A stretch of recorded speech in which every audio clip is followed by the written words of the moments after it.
From Southern California, this is The Circle of Insight, a show about everything in psychology. Hear the latest in news and views on psychology. Our motto is simple: wherever there is psychology involved, we are there. And now, here's your host of The Circle of Insight, Carlos Vasquez. Welcome everyone, thank you for joining us. Today we're going to be exploring an undercover agent's life, and boy do we have some fascinating stories for you. The book is called The Last Undercover. The gentleman we're going to be speaking with is Bob Hamer. He's a 26-year veteran of the FBI, serving as a street agent, many of those years in undercover capacity. He's also been a technical advisor for the Law & Order, SVU, and the Sleeper Cell. Welcome to the Circle, Bob. Thanks so much, Carlos, for having me. I appreciate it. Now, part one was really fascinating. We got to hear a little bit about your book. We found out about your undercover operation with NAMBLA, which we did not give you the answer to. You're going to have to get the book. Today, we're going to talk more about some of the other undercover assignments you were doing or had done. And we'll learn a little bit towards the end where we can get a hold of some of your other wonderful books. I think you even wrote a book with Oliver North. We have two books with Oliver North. So we'll find out more about that as well towards the end. But first, I don't even know where to start. You got a lot of amazing undercover cases here. You were a contract killer? Yeah, I've had a couple people hire me to, kill targets that they had identified. Obviously, we didn't do it, but they thought we thought we did. Now here's a couple questions. We like to explore the mind here and human behavior. So, how did you get yourself ready for that role? I mean, did you grow a goatee all of a sudden, try to get yourself feeling tougher, or what was that all about? It was easy for me to get in and out of roles. I don't know if there was, if my mind just allowed me to do that.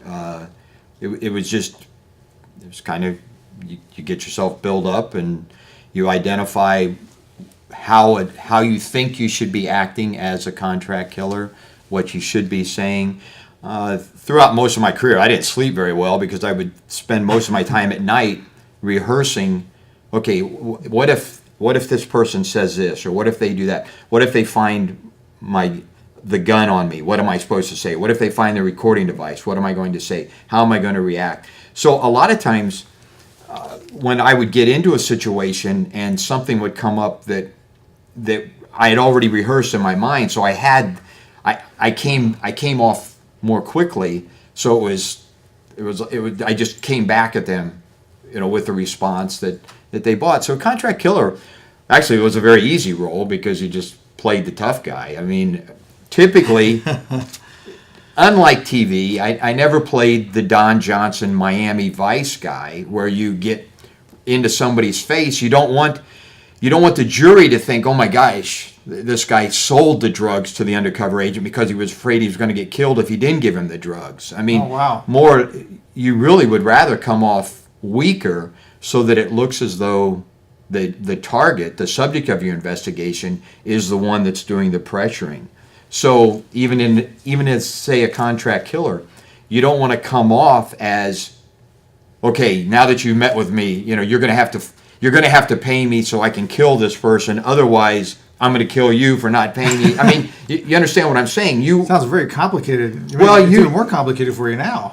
Yeah, it's just, wow. You want it to appear as though they are the driving force for this crime, not the government. You're not acting on behalf of the government as a driving force for this crime.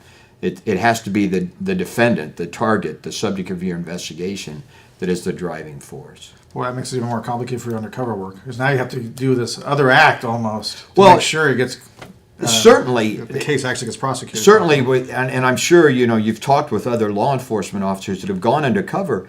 It is difficult because you're trying to put together a prosecutable case. So it's a lot different than just gathering intelligence, because we're doing more than gathering intelligence in this investigation. We are trying to put together the elements of the offense.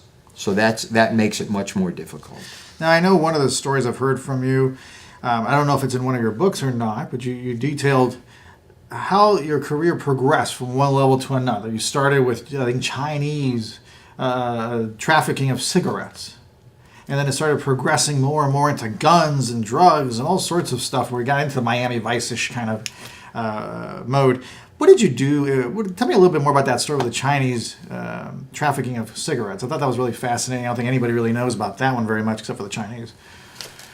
Yeah, we were we'd initially began targeting the importation of counterfeit cigarettes into the United States, principally because, one, illegal goods were coming into the United States, but the money from that illegal goods was being used to fund terrorism overseas. So the FBI began looking at counterfeit cigarettes because they were filtered down to these mom and pop grocery stores that were using the profits to fund Hezbollah, Hamas, and other terrorist organizations. So that's why we initially got involved in the counterfeit cigarettes. But a lot of organizations, criminal organizations, are involved in more than just one thing. I mean, they may be involved in drugs, but they're also involved in guns. So Multiple sources of revenue? Certainly. Sounds like a corporation. Well, in many ways they are. I mean, some organizations are loosely knit, others are extremely tight knit. So they have almost a chain of command that you would go through. In order for you to commit this crime, you have to get permission from this guy. So that happened in some of the organizations that we targeted. In this particular case, we started with the counterfeit cigarettes. Once the people that I was meeting with realized that I was capable of moving their counterfeit cigarettes, of transporting them from the West Coast to the East Coast, then they brought me drugs because they knew I was good with the cigarettes. My backstory was that I was dealing with other individuals throughout the country. One of them owned a bar, so one of the targets of our case brought me ecstasy and crystal meth, figuring that it could be moved through the bar. So we moved from cigarettes to drugs. Then once we got involved in drugs, weapons came up, and we began to discuss weapons. Once we got from the cigarettes to the drugs to the weapons, now we found out, and we knew, but I was tasked with trying to come up with counterfeit $100 bills. North Korea actually counterfeits our $100 bill. It's called a super note. And I was tasked with trying to get the North Korean super note. Eventually, we purchased $2 million of the counterfeit super note, and at one point, right before the case was taken down, North Korea was going to make me the exclusive distributor of the super note in the United States, and they were going to give me $40 million. Distributor. Yeah, I can put that on my resume, huh? What's an amazing sales career. You went from selling from cigarettes to counterfeit money. For North Korea, for our country. Wow.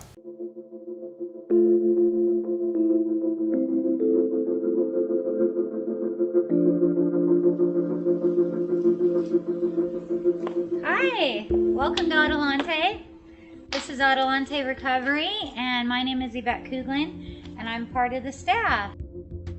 Adelante Recovery Center has helped people in dual diagnosis for 5 years. We accept most PPO insurances and provide luxury accommodations and 24-hour support.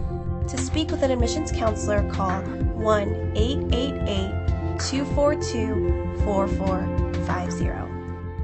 A lot of time we don't even know what's wrong with us, and sometimes we need to get away to figure that out.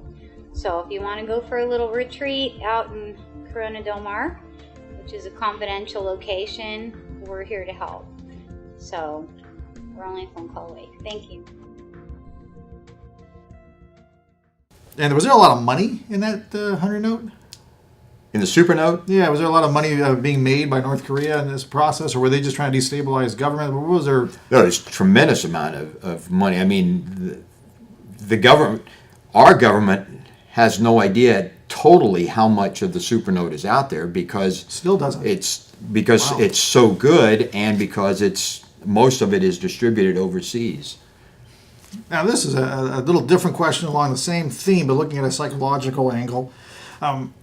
You made a lot of money, kind of. In my undercover capacity. You couldn't make Not it, as an could you? FBI agent. Does that ever tempt any of the agents if you're under that kind of cover? Because that's a lot of money being handed back and forth. There's millions of dollars probably in a year. Well, I think some people, obviously, there have been undercover agents that have crossed over the line and done that. I think one of the things that, again, I'm not trying to harp on Hollywood, but almost every undercover agent in TV or the movies is a drug addict, he's an alcoholic, he's divorced. most of the successful undercover agents that I know were married for a long time. They are tethered to something, be it religion, be it to their family. You have to have something other than just the thrill of working undercover, or you can succumb to the temptation of crossing the line. My family was my tether to reality. We've talked about how I could play this role and then go home and be the husband and the father. Well, I looked forward to being those roles, and they were the ones that kept me grounded. Between my family and my religion, I stayed grounded. I've got to say, it has to be that way. If you don't, you're really going to be tempted by some of that stuff. Because you made a lot of money, and I remember that during those times. Whew, amazing stuff. For a few minutes we have left, there was one interesting story. Well, they're all interesting, but there was one that stood out for me. You had a nickname when you were doing undercover work for the racetrack. I still can't forget that story. It cracks me up. Do you mind sharing that a little bit with our audience? We had an informant that identified a group of men that were fixing thoroughbred racehorses. The informant was afraid to actually introduce me, so I got into the group. Everybody had a nickname in the group. There was Jimmy the Mouth, Jimmy the Greek, Joe the Broom, David the Printer. My nickname as the undercover agent was Bob the Cop. And not because they knew you were a cop. No, they didn't know, but someone says, well, how do you know he's not a cop? So it was always Bob. This is the guy Renee thinks is a cop, and it just got shortened to Bob the Cop. So how did that make you feel? Were you starting to sweat bullets when they said Bob the Cop for the first time? I knew what was coming. I knew how they had arrived at this situation, but I wish I had an EKG. It actually made it a little more fun because. Now, you mentioned something earlier in part one. I'm starting to come back to my memory right now. You carried a gun for some of these assignments?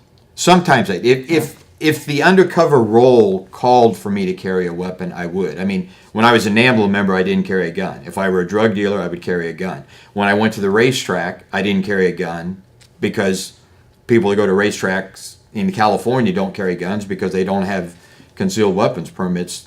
So did it make it worse or better for you? I mean, were you worried when you had the gun, like, oh my God, I hope they don't find this thing, it falls out like a Clouseau movie?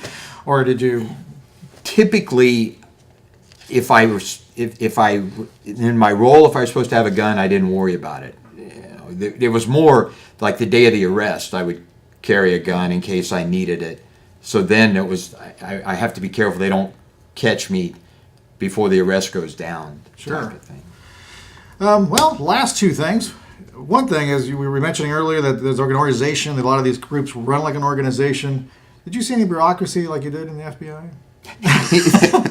It was funny.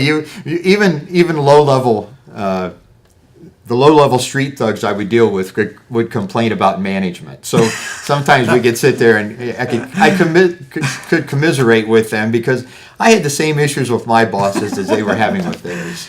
That's great. Bob, thank you so much again for being on The Circle. If we can get more information, besides The Last Undercover, you have several other books. Here it is again.